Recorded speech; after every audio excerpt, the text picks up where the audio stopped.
Hey everyone, Chad here, coming at you today with a video that I think might be kind of helpful and useful for some of you newer growers out there.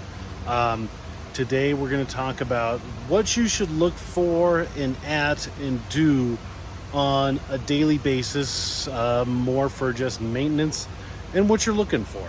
Some people might do it differently than I do. That's fine. You can do more. I wouldn't do less.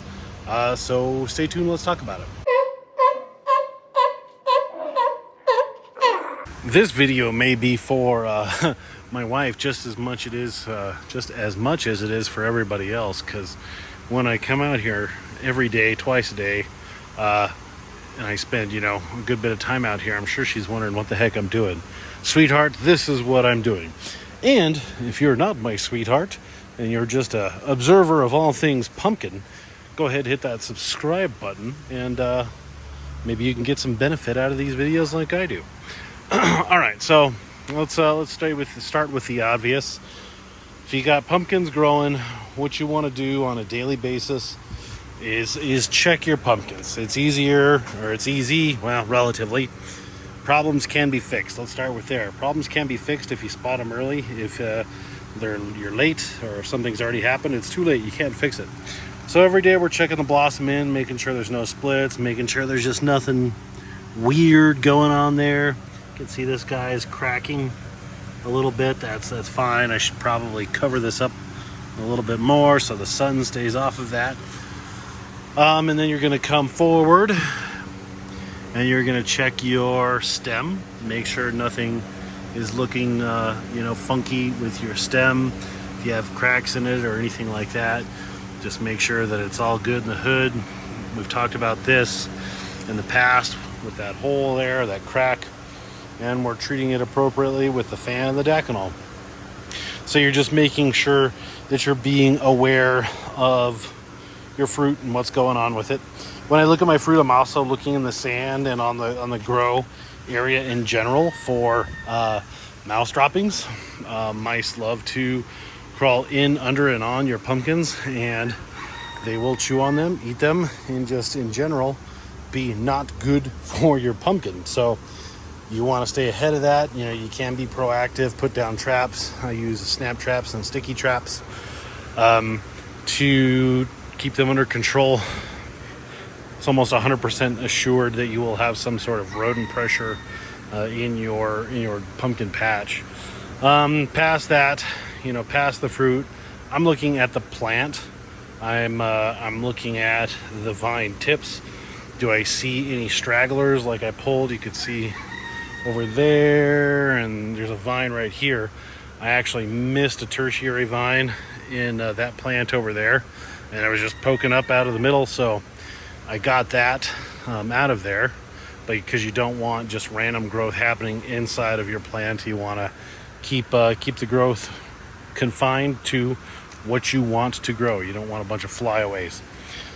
So you're just looking at the leaves. I'm looking at the leaf right here. I see that it's been burnt. There's nothing that I can do about that. The leaves are a nice green. I don't see any deficiencies that I should be concerned about. I'm looking for powdery mildew spots, which on that note, let me show you something. This is a total bonehead move on my part.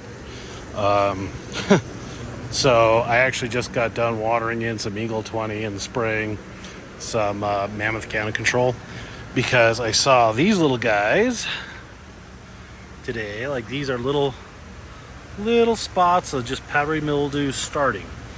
And I thought to myself, like, well, it's really early for powdery mildew. That usually doesn't show up till late August, mid-August or so. Where is that coming from? And I looked over here behind everything, and these like weeds that I've just let grow out of control, they're covered in powdery mildew. So I shot those. I'm gonna take them out as soon as I'm done with this video. But that's where just floated over, and I got a couple of spots of powdery mildew on my leaves there. So stomp that out right away. You can see I got my sprayer out. So that just ties into being aware. I should have been more aware of what's outside of the pumpkin plant growing area. So bonehead move on my part. And then what I look at every day is my stump. So like this stump has a few things that need addressed. Whoop. There is a few weeds in there, and there's this little vine, this sucker vine that's growing off of it. I'm aware of that problem. It's not a huge deal, but I am aware of it because I have to basically walk on the pumpkin patch, the prime time root zone, to deal with that. I'm just letting it. I'm letting it go. It's not bad, but I'm aware of it, and I will tend to it here shortly. Again, fruit awareness. I have this stool over the 2350, and it's just pretty close to outgrowing its stool. So I need to probably take this off tomorrow and come up with something else, because it's definitely about to outgrow that, and you don't want to origami your fruit under some sort of shade structure. And really, that's basically the long and the short of it. It's just having spatial awareness, where you're paying attention to your plants. So the new growth, I'm looking at the new growth. Is there anything concerning in the new growth? Is there, a lot of yellowing that means we need to add more Epsom salts? Is it light green? Do we need to add more nitrogen? How are the fruits growing?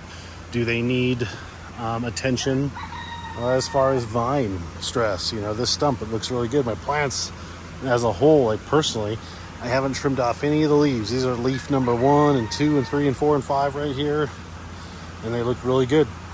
No reason to cut them off. But once they start to look, a little hokey pokey and older than Methuselah, it's time to chop them off, because they ain't doing no good. You're looking for your vine stress. I added these 2 pool noodles today just to lift those vines up, so it's nice and parallel with the stem of the pumpkin. So it's just again, having that spatial awareness, looking around, identifying problems before they are a problem, so you can get ahead of it and not get yourself in a pickle. The biggest one probably later down the road is moving your pumpkins, because as they grow, they're going to put a lot of stress on those vines. It might kink them, it might crack them. That's just one of those things that you really, really need to be ahead of and have a plan. So, once this pumpkin is 500 or 600 pounds, I need to be ready to scoot it back, or, trim a vine, or do whatever I need to do to keep that pumpkin rolling along at whatever it's doing. So that's really about it. And then also your equipment too. Are my fans running? Is the wet wall running? Is the mister going off? I check those timers every once in a while. Throw a battery tester on there if I'm really feeling spunky, just to make sure that the mister doesn't stop working on a 100-degree day, because that would suck, and the plants would not be happy about it. So yeah, common sense stuff that bears worth mentioning. So I think that's all I got for you. If you have any questions really on plant maintenance, or just in general this time of the year, go ahead and comment below. Always happy to help. That's all I got for you right now today. So appreciate you watching, and we'll catch you on the next one. Get out there, grow yourself giant pumpkin. See ya.